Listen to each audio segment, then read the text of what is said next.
Dr. Stückelberger, can you hear us? Yeah. Can you tell us what you do? What is your background? I've been my whole life a scientist, actually, so health scientist. I started in biology, then I have a complicated CV, as many women who survive in the academic world, but mainly I've been doing research and training, teaching my whole life, but more so, more and more, since very early on, I was in WHO, doing my master degree on mental health differential in diagnosis, cross-cultural diagnosis, which I even posted on my website. And then I was taken in a geriatric unit with WHO Collaborative Studies and the Hospital of Geneva, Switzerland, to do research. And research was always and more for political decisions. So since the 90s, I've been deputy director of the Swiss National Program on Aging, 12 million francs, and we had to do science for politics, for politicians, decision-making, and for the people. And then I was also, a deputy director at the same time for the Interdisciplinary Center of Gerontology Geriatrics. So my first part of life was a lot on aging, the life course, health, differential men, women, a lot of multidisciplinary factors. And I was paid by the Faculty of Medicine, although I started in psychology, then I went to medicine very quickly. So I did a PhD on population, aging, health, subjective versus objective health on a big cohort. And that I did in 2000. And then I did a lot of, in the aging, because of my positions, I collaborated very quickly with WHO. Mm-hmm. We created an international network on aging. And this is how, I explain this because this is how I understood how more and more how the United Nations works, how WHO works.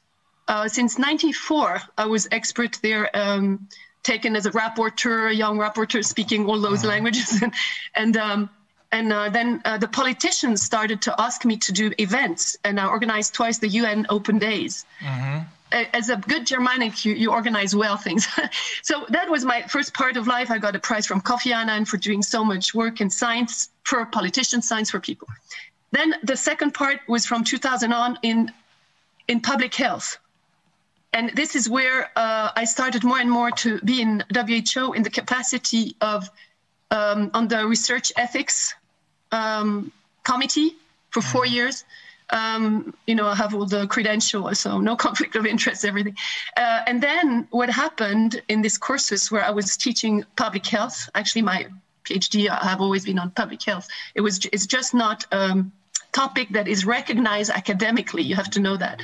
It's starting now. So the Geneva University asked me to take a mandate with WHO because I was so involved with the United Nations. And I did that, and it was on international health regulation. And that was in 2009. Mm-hmm. And it was a very interesting mandate. So I was collaborating closely with WHO Lyon, the education program, and WHO Geneva, because I know everybody in the alert and response unit.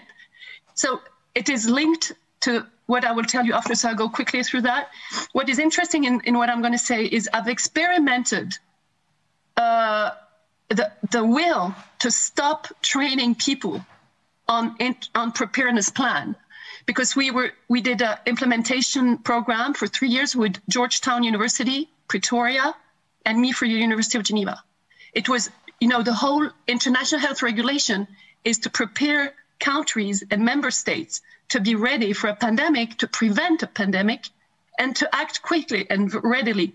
Mm-hmm. So the aim then, I thought was very noble and very good. And I said, I helped WHO Europe to also do a preparedness plan for the Eastern Bloc during a workshop. I have all the documents, I have everything.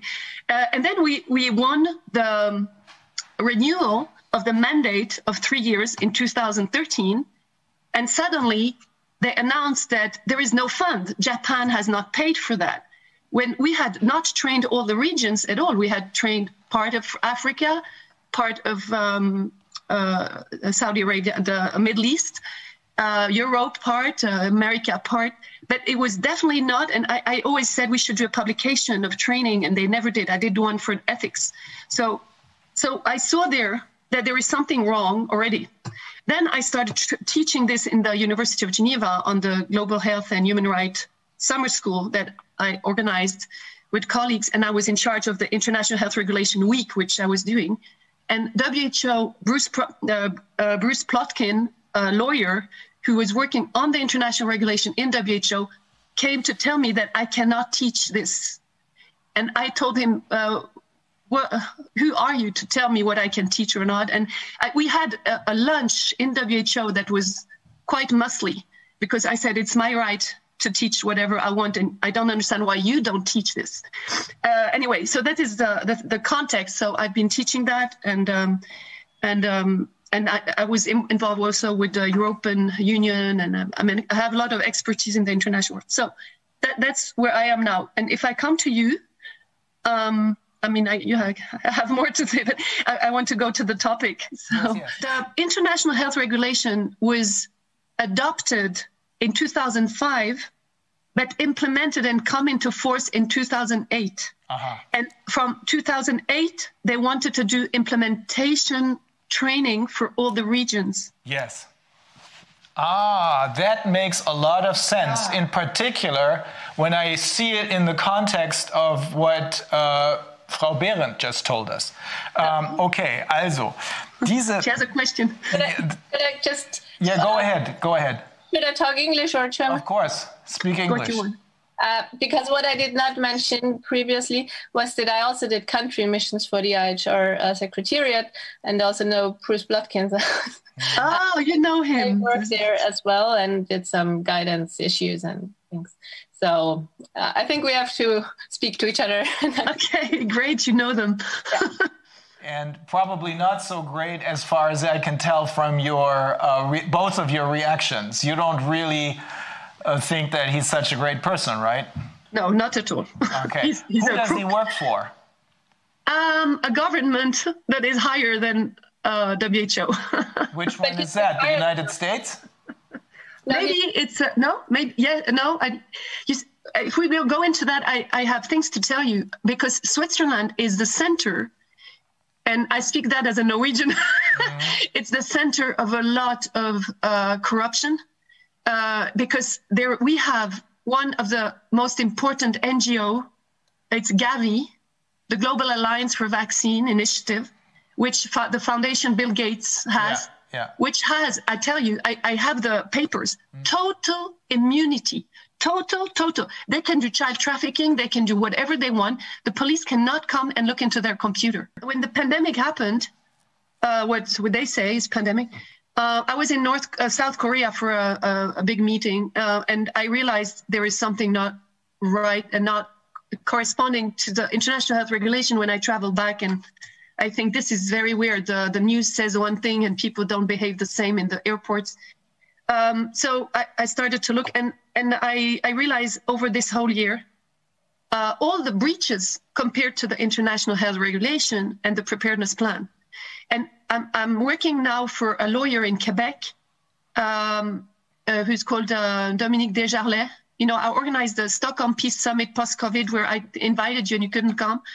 And he was there with two other lawyers, Rocco Galati and Maître Brouza for France, because I don't think we will solve this public health problem and population economic problem without lawyers. It's impossible. So what I'm doing now with Maître Desjarlais, I'm finding out a bit more, and it's not his biggest angle, but I have 4 points I can talk to you about. First, but you know, as Sylvia is there, she's great because she can confirm and just compliment. First, that this obligation is signed by 194 member states, but it is embedded in the constitution of WHO. So they don't need to adopt it. It is immediately approved, and it's an obligation. So it is legally binding. Which directly. One? What, the international health regulations or what? Yes, the international. And this is the trick, because nobody knows this. It's in the papers. But you have to go and dig, and it's what that's what I'm finding out. You have to go and dig the inconsistencies of everything they're doing to see that they are directing as a corporate agency, WHO. Because on behalf of the health security of the International Health Regulation, they have made a third edition, because the 2005 edition is the second edition. The first one was in 1969. But the booklet of 2005, I don't know if you've seen it. Or the booklet, this one, you see, is 2005, but it's written second edition, and the third edition comes, I saw just now, in 2014, would enter into force in 2016. And this has made the health security a dictatorship where Director General can decide on his own to sell vaccines, to sell the PCR instead of all the documents that say you have to have a confirmation of a clinical and of there are other tests than PCR. So I'm finding out some inconsistencies that have not been used at all in law.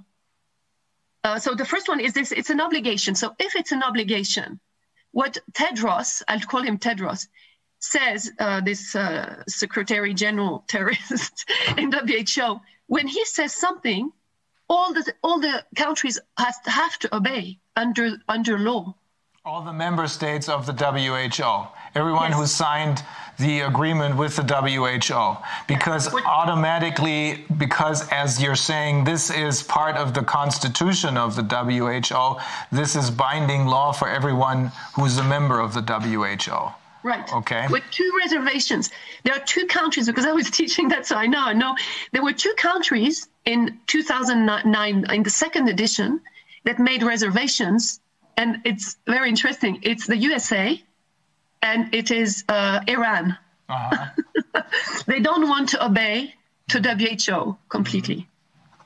The 2016 third edition. What happened in WHO, but maybe Sylvia, you were there when it happened.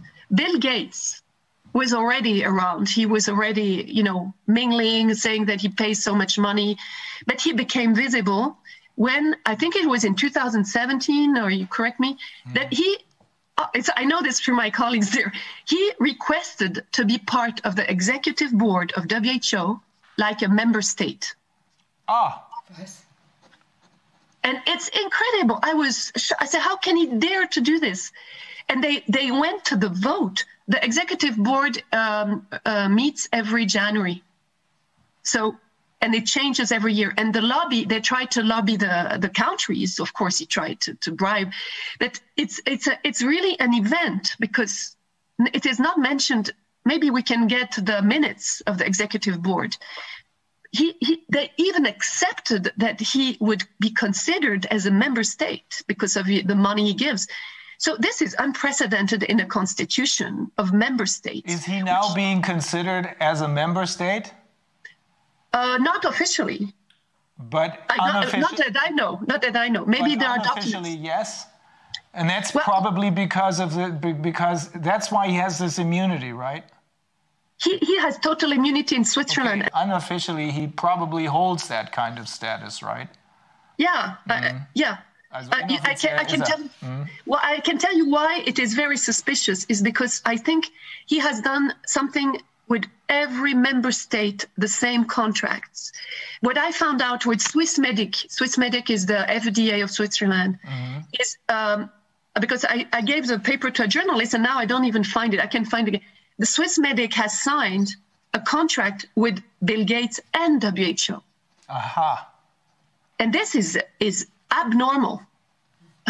So basically, he literally tried to lobby himself into the WHO as a member state to basically found the country of Bill Gatestan. That's basically what he did. I mean, at that point, he would have been basically a one-man country. Yes, he can be a dictator because he can influence the... But the fact that he was not accepted by vote, that's why the minutes would be very interesting. By vote to be a member state, he then started to sign papers for countries. That's my hypothesis, because he did it with Swissmedic. So WHO, Bill Gates, and the country in charge of accrediting treatments and vaccination are signing contracts. So he didn't get in official capacity. He didn't get voted in. So then he tried to circumvent that and just basically went around the middleman.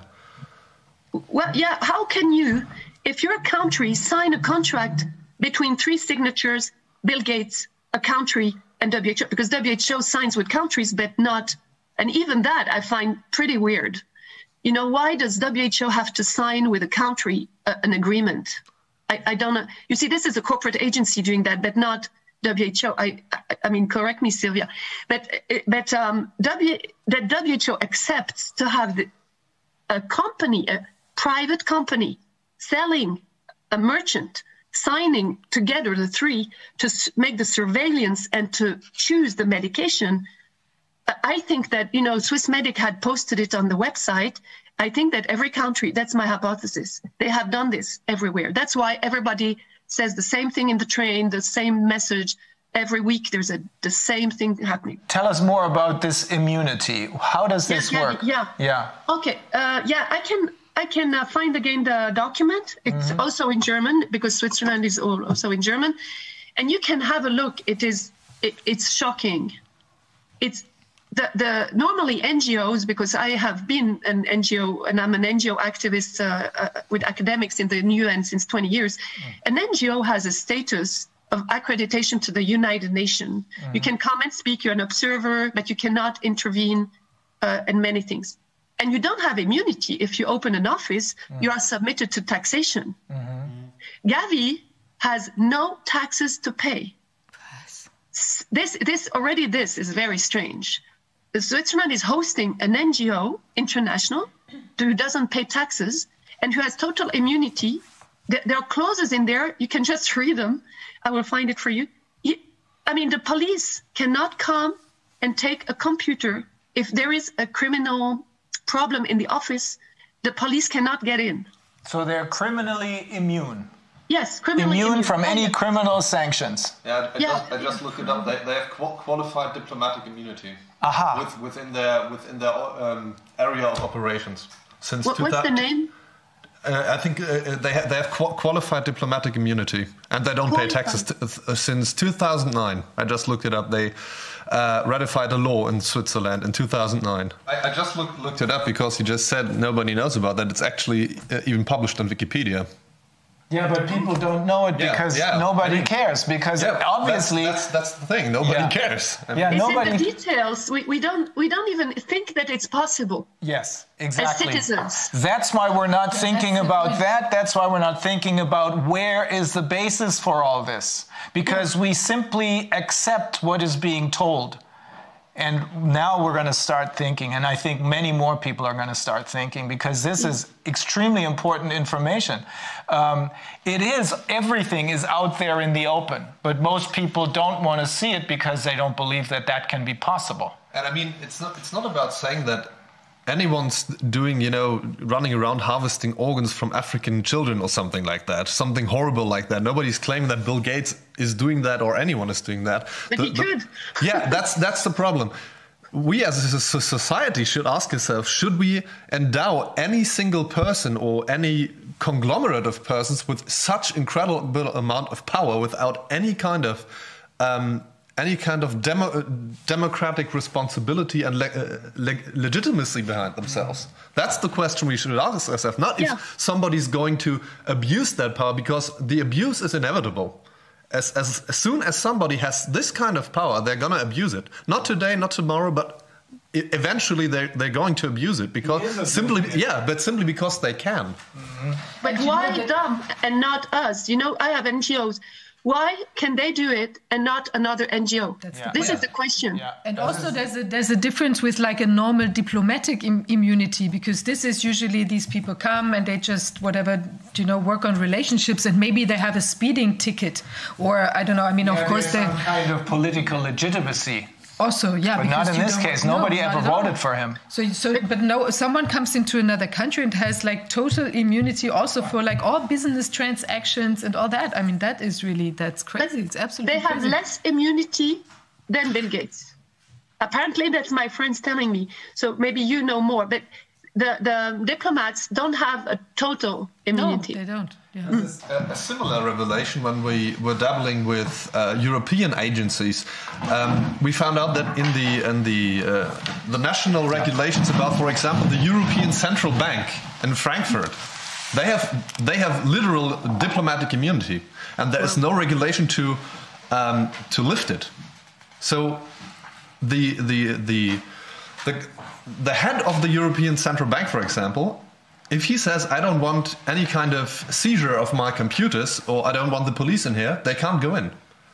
Yeah. It literally says that in the law. When he says no, they can't do it. Yeah. And that's basically the same for every European agency. And there are no regulations in place. Who would be responsible to lift that immunity? It's not even conceptually possible to do that. And here it's the same, but at least with European agencies, you have at least some kind of democracy behind it. And here it's just, well, now there's immunity and he can do whatever he wants. And the extent of this is much bigger because I know also that in Basel, they have the Bank of Settlement. Yeah. Which is, I think, a very important organ of this whole International Bank of, IBS, I think. Which can take the property away from people or something like that. I'm not a specialist in that. But what I'm saying is that it's not only Gavi, it is a whole system organized. And it's very interesting to look at the historical chronology. Because in 2009 was the first year of the implementation of this huge health security governance. Mm-hmm. And that's when Bill Gates started to sign things and started moving. That's how we just learned about these public-private partnerships. I mean, I've known for a long time that this exists, but from what Frau Behrendt told us, it becomes very clear that the private part of this public-private partnership has taken over control. And not only have they taken over control, they're immune from everything. They're not responsible for anything. This has got to stop. We will make this stop. I'm wondering what is the role of the Secretary General of the United Nations and of the Commission of the Human Rights here? Yeah. Because they are very interested. I made a manifesto. I can give it to you from Stockholm. That was the aim, where I'm asking for a survey, enquête, that they have to go and make order in everything. We have to review everything in the United Nations because the United Nations has been brought into this corporate agency. I have no doubt. They have not done anything since the beginning of this COVID. Yes, I know. Well, we've seen a few statements from individuals that are members of the United Nations or work for the United Nations, which looked encouraging. But you're right. There's nothing, no official action, just like we've seen nothing from the churches. No official action that would have told the population that there is help, that there's another way of doing this, that they would stop in to stop the most egregious activities of these criminals. This is a very clear picture now. We're dealing with a bunch of criminals. But we've seen nothing from the United Nations. So that's another one of those organizations which we really seriously have to think about. Do we need them?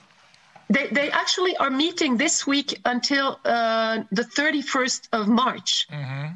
And I would really suggest you write to the Haut Commissaire, High Commissioner. High Commissioner on Human Rights, Bachelet, very quickly, and request really that things move and that lawyers take a hand on this because we will. We've spoken with human rights lawyers last night. And we're in the process. They prepared something for us, and we just have to read it. It's okay. We have so much stuff to read. You saw the statement of the Secretary General that there is massive human rights violation and that the United Nations has to take care of it. Okay, very good. He said it 2 days ago. I've posted it on my Facebook right away. But 50% good, 50% he's promoting the vaccine. So my hypothesis is that he's changing, but he cannot change completely. Otherwise, they will, put him out or something, because he has had a discussion with Pompeo a month ago or 2 months So there is some signs that he is a good guy, but he cannot move on. Okay, good to know. Okay, Frau Stückelberger, we are in a little bit of a bind because our next guest has only so much time. Okay. Is there something else that we need to know? I'll tell you very quickly then. I can send you an article from David Fidler, who's a lawyer who has written an article on From International Sanitary Convention to Global Health Security. He was very worried of the international health regulation when he wrote this, saying that it is becoming a global governance. So I think that would clarify some things too. Very good. Second is that you have to see very clearly that the change of definitions of two major things in this pandemic that justifies this international emergency declaration from all the countries, is mortality and the number of cases that are sick. But it's not only that. They are taking definitions that they changed in 2009. Two things very important.